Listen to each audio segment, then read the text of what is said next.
What's up, everybody? Welcome back to the latest episode of the Key and Mang audio experience. I'm your host, Mang, as always, joined by my fellow co-host, Key. Key, what's good? What's up, man? How you doing? I'm good. Can't complain. Today's episode, we're talking about exposure. It's something we've been talking about on the last couple episodes and the importance of being exposed to different things or thinking about different things in a different way. So we're kind of going to take a trip down memory lane and how we were thinking about what we were thinking about before getting to PT school and how being exposed to different people, different ideas, how that's kind of helped shape our mindsets and transform into what we're trying to do now. So, Key, I'm gonna throw it to you. Take us back to pre-PT. Key. What were your thoughts getting into PT, and how did you end up getting into or making that decision to go into PT? Um, Taking it back, pre-PT key. I was interested in something in the health field, and like I'm into sports and being active. So I ended up going with PT over like med school or PA. Just because you can like have your own business and you get to like really be independent in whatever direction you go in. So that's why I went with PT. I looked up the median salary at the time of everything, and PT was like 80. I think it's like 80,000, and I was like, oh, cool, like that's not bad.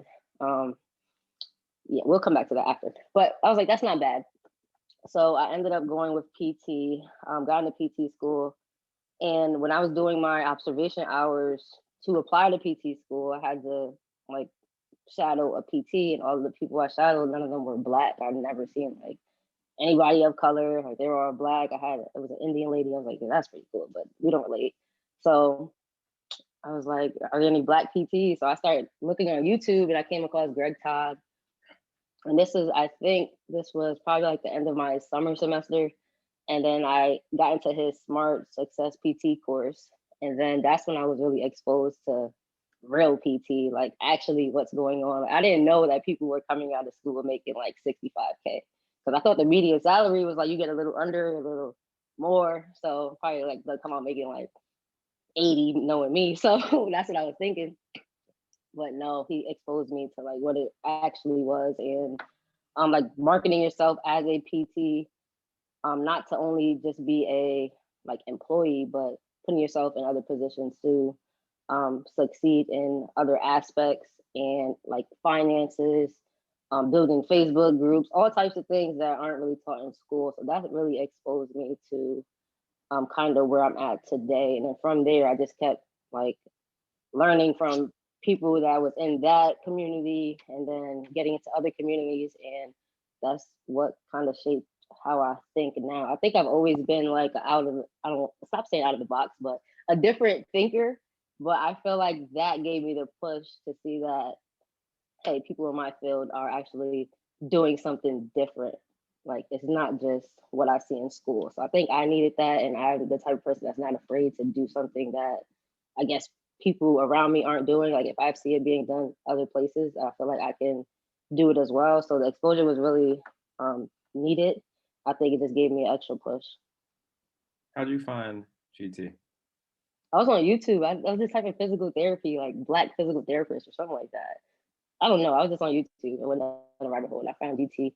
I looked him up on Facebook. He had a Facebook group. I would watch his lives. And I'm like, this dude's pretty dope. He's living a dope lifestyle. Like he's on the water every day, jet skiing. I'm like, yo, this is crazy. That's how I want to live. So that's how I came across GT. And then I think that's how I met Javi, because Javi was my mentor in SSPT. And yeah, it was like these people are really doing it. It's crazy. And That's then that's how I met you. yeah, it's crazy because the story that you just explained is kind of very similar to me. When I was in college, I was trying to go pro. I was trying to go to the league, not gonna lie. And so once you start to figure out, maybe I should start thinking about other options. I want to think about how I could stay involved in basketball and start looking up careers that could potentially be involved. And one of my friends actually was like, "Why don't you look at PT?" I had no idea what PT was.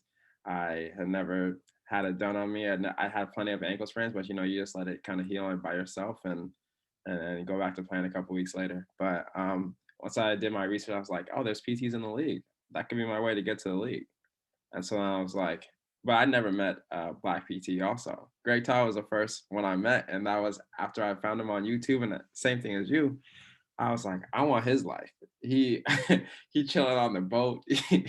He going jet skiing. He got time with his wife. He got time with his kids, and he's still making a lot of money. And I was like, yeah, that's what I want. And I had never met a Black PT, like I said, and I was like, I want to be like him. So I was working as a office assistant for the state of Alaska at the time, and I was back and forth on whether I was going to go into PT or not. But after getting into GT's course and figuring out what you could do as a doctor of physical therapy, and it's not just you don't have to just treat. There's other ways to get involved. I was like, all right, I'm going full on PT, knowing that I'm gonna come out in a lot of debt, but there's definitely ways to increase your income and not have it run your life. Because I wasn't gonna let loans run my life. So then I get in SSPT. I meet Greg. I meet Joseph and Casey, who then helped me get into PT school because at this time I was just about to apply. And I kind of jumped the steps of not going to Joseph and Casey and went to GT first. And he was like, you got to get into school first. So let me hook you up with Joseph and Casey and getting exposed to their world and all the people that I've been able to meet through them and GT. It's kind of opened the doors into what I'm trying to create now. How do you think, well, do you think you would have continued with PT school if you didn't get introduced to GT? Just by your cousin telling you, like, hey, you should do PT? Probably. I think, but I think I would have been more set on the trying to be a PT in the league versus not trying to create my own thing and do stuff that way. I started to realize what was important to me. And sure, being a PT in the league, that's a great title and great honor, but I want to have the time to, I don't want to have my time controlled by NBA schedule or getting in at 2 a.m. and having to be ready at 8 a.m. Have being on the road all the time, being away from my family. I didn't want that life as I'm getting older, about to be 28 soon. So I was like, I want to start thinking about business ownership, starting a family, all that kind of stuff. So I think I still would have done it, but I probably would have been more set on the NBA PT route versus more ownership route. Yeah, same. I was thinking the same thing too. I want to work for like a sports team, like a high level sports team. And then after seeing the time commitment, I'm just like, I don't really think I want to do that. So I think being exposed to all these people, you can see that you don't just have to be a PT. You can be like an owner. You can take your PT skills and help students like Joseph and Casey. You can totally transition and help dietitians or whoever you want to, like hobby. Like the opportunities are endless. So I think just being exposed to that community was priceless. Like it seemed like a lot of money then. It's even more money now, but I would do it again. I would even do it today if I was in PT school. What do you feel like you needed to see to take that leap to jump into Greg's course, to jump in some of the courses that you've taken? Because that's kind of hard, especially as especially as a student. Like I'm just like, you already in loans already. You like taking out money out the bank, and to drop another 3K for a course. Like, what was that thought process like for you?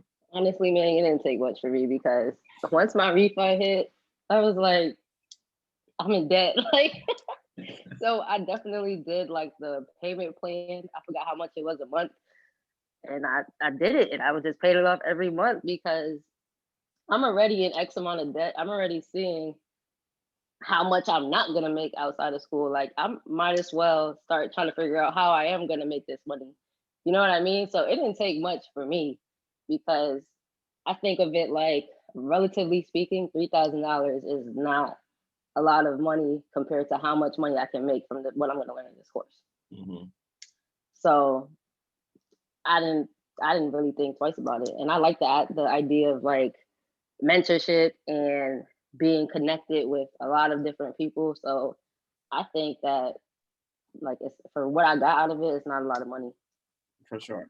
And I think for me, what made that also an easy decision for me was that at my state job, I was already getting paid. I'd saved up pretty good, so I was like, 3K for this for this course is going to be worth it in the long run if I take what I'm learning in here and applying it to or applying it like I'm supposed to.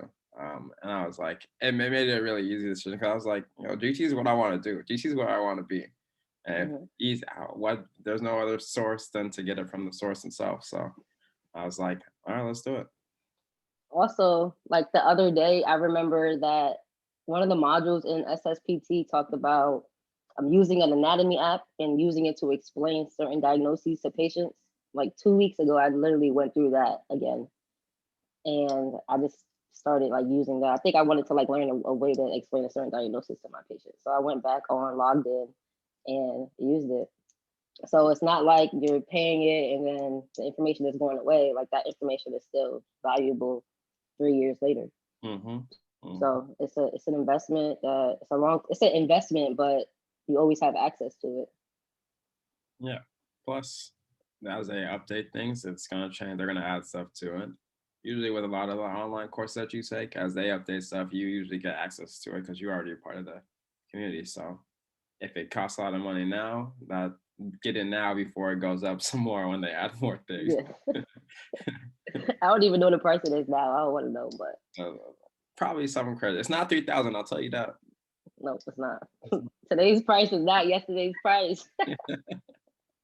And that's what happens when you start getting people results, and you gotta up your prices because you know your stuff works. So I'm like, I would too. I would too. Back to PPT Key.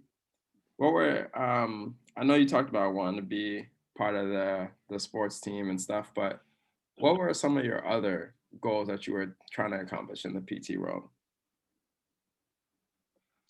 Um, Pre PT wise, I honestly didn't have PT goals. I just wanted to have a job outside of school that I thought made money, but it didn't. So I didn't really have PT goals, honestly. I just had life goals. Like I know I want to be able to travel. I want to have a nice house. I want to not be not feel like I have to work 40 hours a week for the rest of my life. And I want some type of autonomy. Um, Back then, autonomy looked different from what I view it as now, what I want now, but I knew that I want autonomy in some way, shape, or form. But PT specific goals, I never had really PT specific goals. How did autonomy change from back then to now? So back then, I wanted to own my own clinic. I wanted to have like a brick and mortar clinic, um, and like build that up. Now I realize I don't want to do that.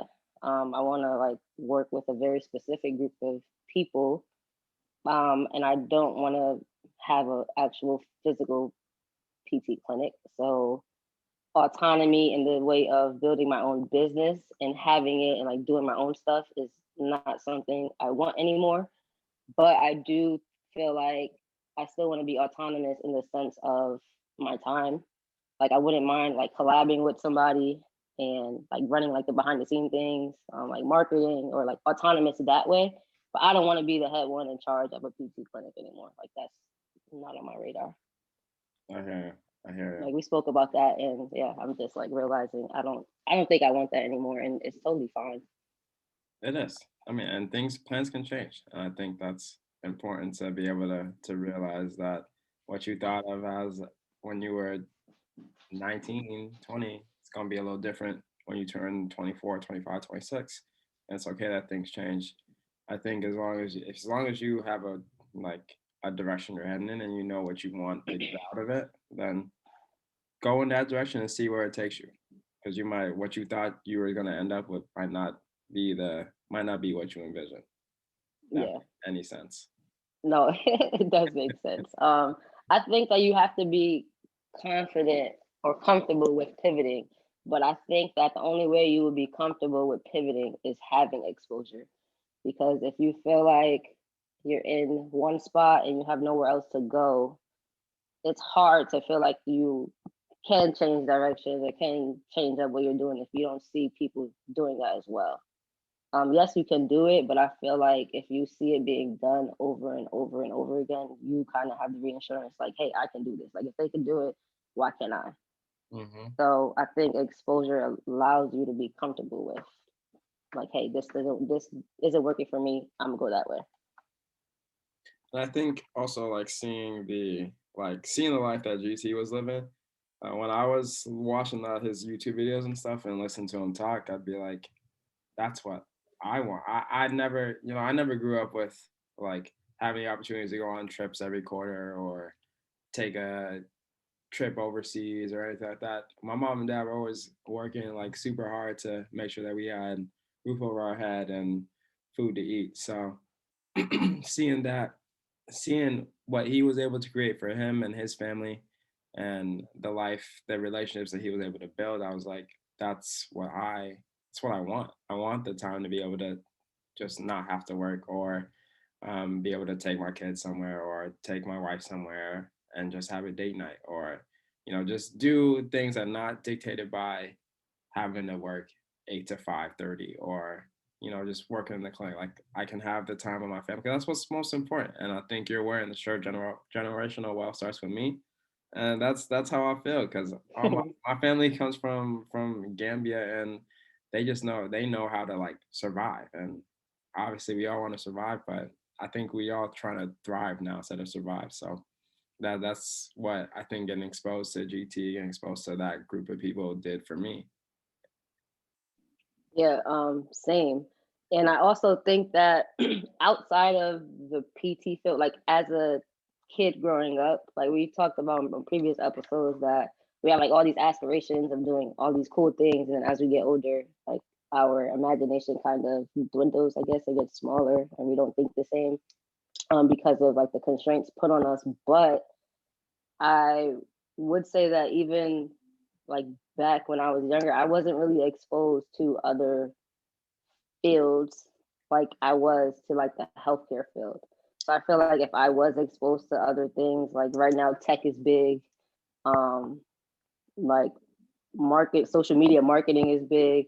Like if I was exposed to different things, I don't think that PT would be on my radar. So I do feel like that, like it's important to expose the younger generation to all the things that are possible instead of just like, oh, be a basketball player, be a rapper, or be a nurse, be a doctor. Like there's other things that you can be. And I feel like I didn't have those, like that exposure to everything else. Maybe it just wasn't like common, like because back when I was younger, it wasn't common to like be into coding or do like some type of social media stuff. But I think that for younger people, we need to start exposing them to that. That's why I always like to say that PT schools should expose students to like the social media, the digital aspect, because that's where it's heading.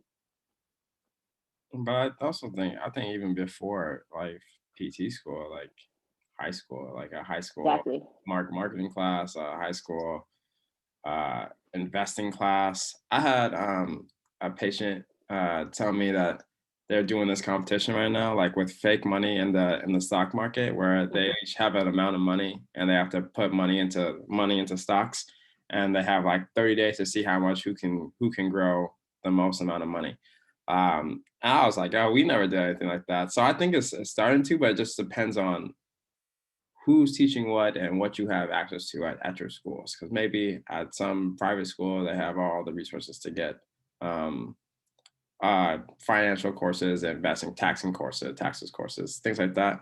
But at another school, they might not have the same people or they might not have been exposed to the same thing. So I think now being able to utilize social media, Twitter, Instagram, TikTok, and learn that way, I think kind of evens out the playing field a lot. I had to unmute myself, but yeah, I agree. I think that like if anything, this is the time to start introducing people to that and not like just repeat the cycle of not having exposure. Since we know the value of exposure, why not like kind of give that back to younger people?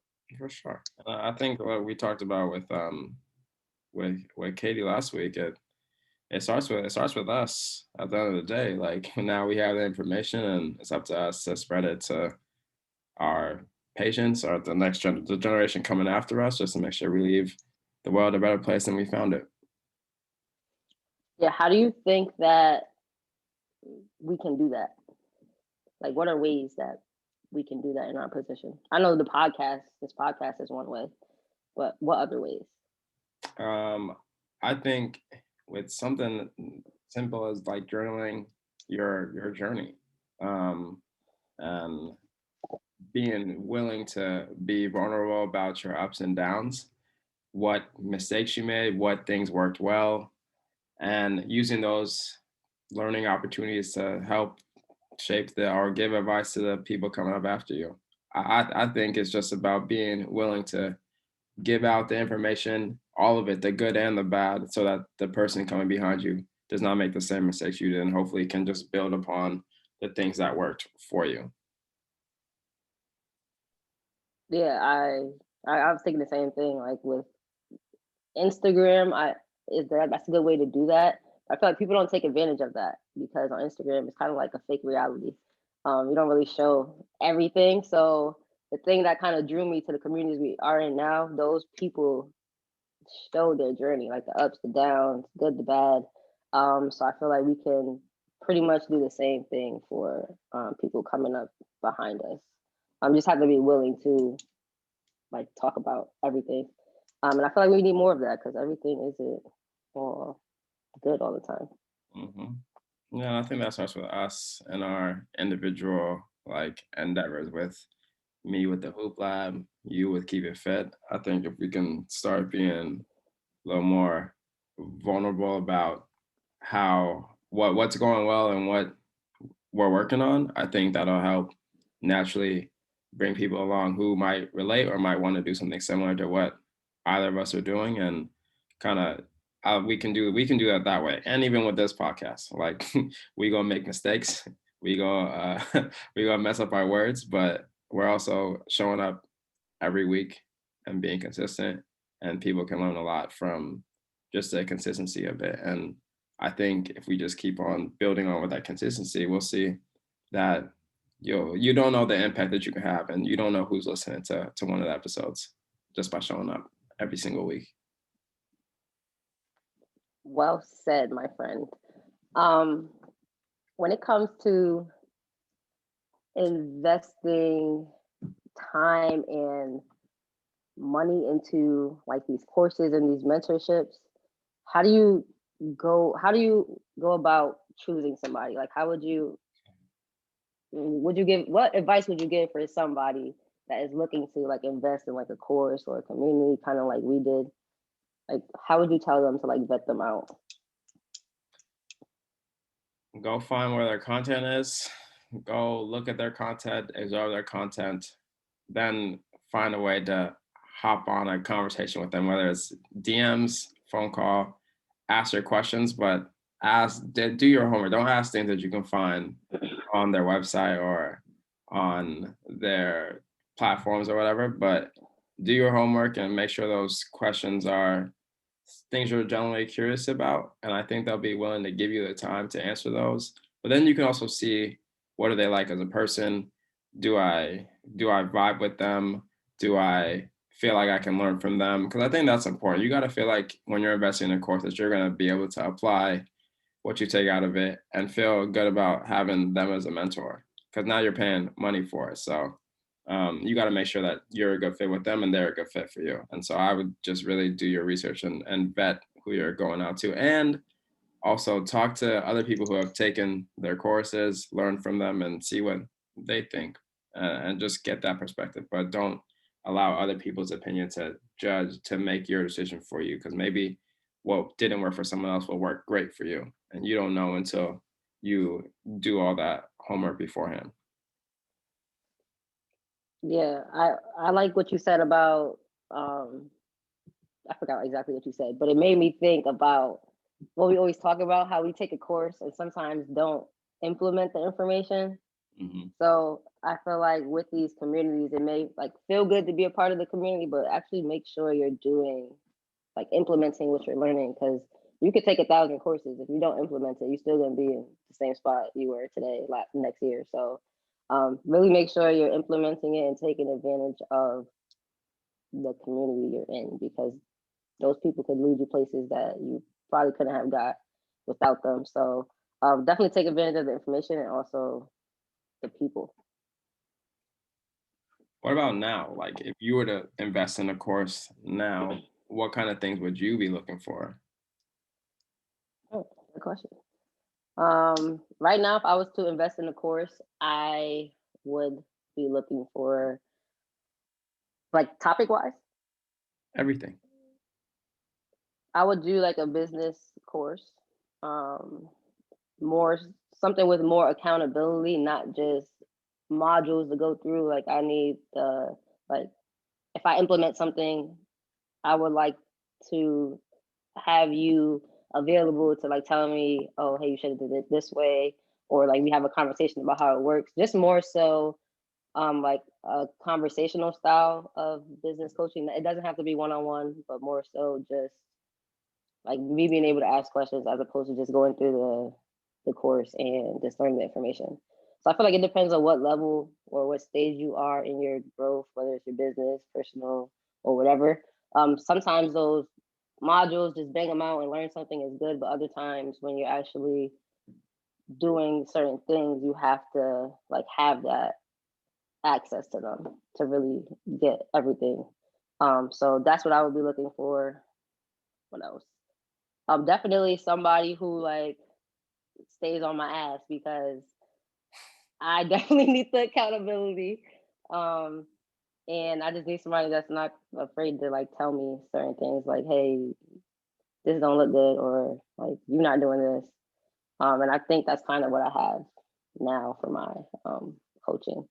So that's what it's hard to say what I would look for, but really like just somebody that's gonna be straight up, really raw, um, and just me being able to have access to them. And the topic would be like business, like uh digital business. Okay. Well, I like that. Um, What about you?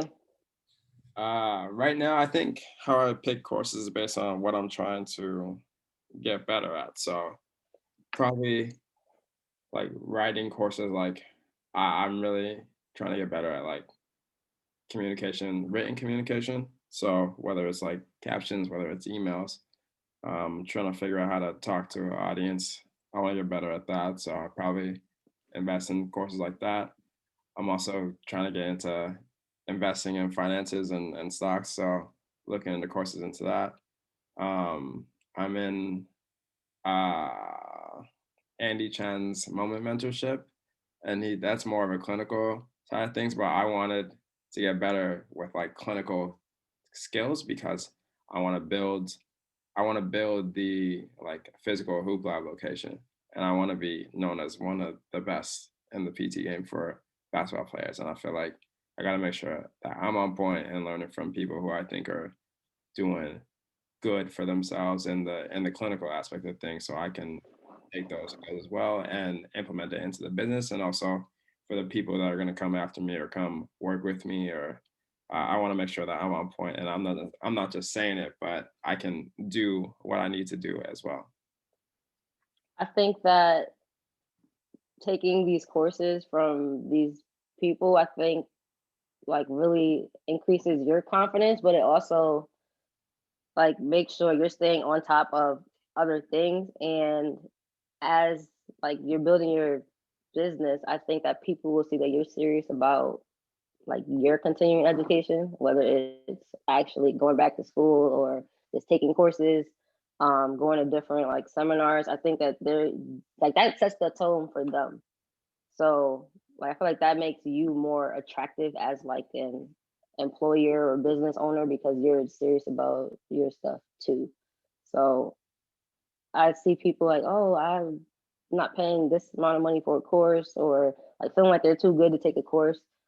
There's always stuff you need to be learning, and you need to stay on top of your craft, whatever it is. So I think that just makes you like just come off more like on your shit. Hmm. Yeah, and these courses are not cheap, but also you got to remember that these people are trying to make a living for themselves too. So asking for a discount, asking for a half off, especially if it's your friends or something, like just pay the price of the course. Support their business as well. I don't know why I went down that side tangent, but that you said something that's got me thinking about like the price of courses and making sure like don't complain about the price of the course. Think about what you're going to gain from it and how they're going to help you and how you're helping them as well by supporting their course. Honestly, I would always prefer a paid course, a paid mentorship than free, just because like I 100% believe if you do not pay, you do not pay attention. Because whenever you're putting your own money on the line, like you just instilled a sense of urgency, because now you just put all this money in, and you got to figure out a way to make it back. Like you want to, whether you don't make it back within like that time frame, you want to grasp that information and actually take it seriously so you can eventually make that money back. But if you give somebody something for free, they don't value it as much. They probably don't even go through it.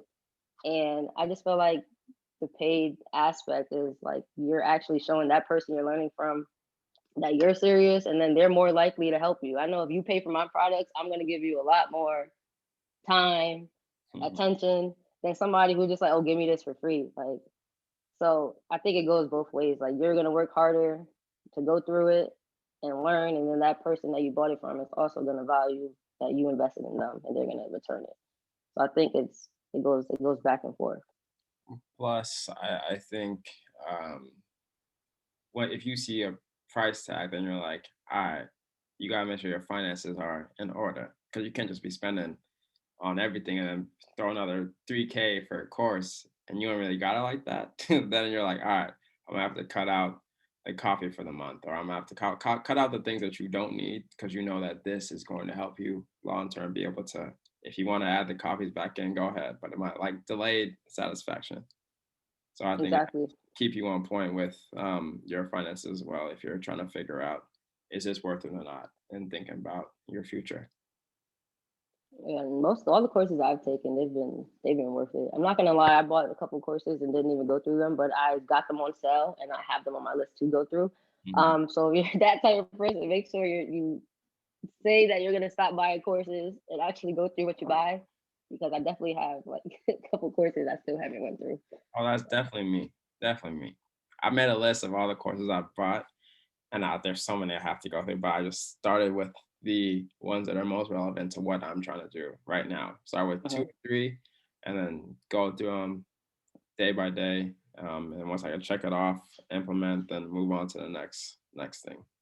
Yeah, because there's nothing worse than going through a course and you're like, this is good, but I can't apply this now because I haven't done this yet. Yeah. So make sure you're doing what is exactly the next step. Like focus on what's the next important step, not like what you're good at. Like if what you're good at is like two steps down, we're gonna automatically want to do that because that's what we're good at. But Mhm. really take the time, learn that next step, even if you're not good at it, get good at it, have imperfect action, and then go to the next thing. Don't just skip over it, because then you end up making no progress because you always got to come back around and learn stuff you don't know. Yeah, okay, no, I definitely hear you on that.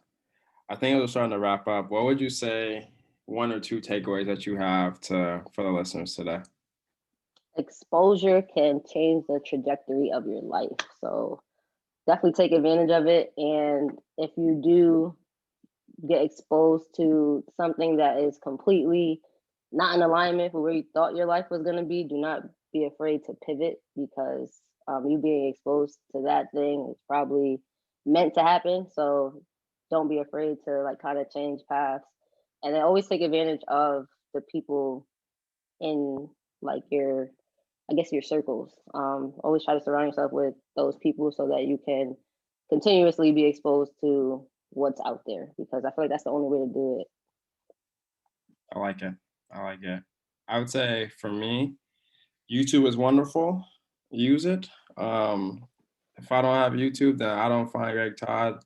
I don't find Greg Todd, I don't find Justin Casey. If I don't find Justin Casey, I don't get Javi. If I don't get Javi, I don't meet you. We don't have this podcast. Like it really just opened the doors to a lot of things, and really just having the willingness to go out and look for what you're trying to do and find people who are already doing it and immersing yourself in that world. Number one. Number two, spend money on things that will help you in your future. Like it's okay to spend the money on a course if it's going to help you like 10x, 20x your income so that you can live the life that you're trying to live as long as you implement it. Not getting results right away is fun, but if you're trending in the right way and over time, it's going to lead to where you're trying to get to, delayed gratification is not a bad thing. We don't have to get results instantly, but consistency and progress and action day by day will get you where you're trying to be at, as long as you have the right guidance, the right leadership, mentorship in your circle. So those would be the two I would leave our listeners with today. Preacher man. I like that.